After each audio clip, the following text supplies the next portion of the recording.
స్వర్గస్థులు అవ్వడం చాలా బాధాకరమైన విషయం. ఆయన నడిపి ఈనాడు పత్రిక ఏదైతే ఉదయం 6 గంటలకు లేచిన వెంటనే ఆ పత్రిక కోసం మనం ఎదురు చూస్తూ ఉంటాం. ఆ పత్రిక చూడందే మనకి రోజువారీ జీవితం స్టార్ట్ అవుతుంది. ఆ విధంగా మరి ఆ పత్రిక ద్వారా ఎంతోమంది ప్రజల్ని చైతన్యపరుస్తూ సమస్యలను ఎత్తి చూపుతూ ప్రభుత్వానికి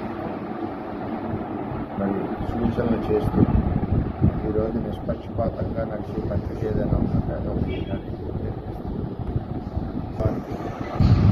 ప్రగాఢ సంఘాలు శ్రీరాములు తెలియజేస్తున్నారు.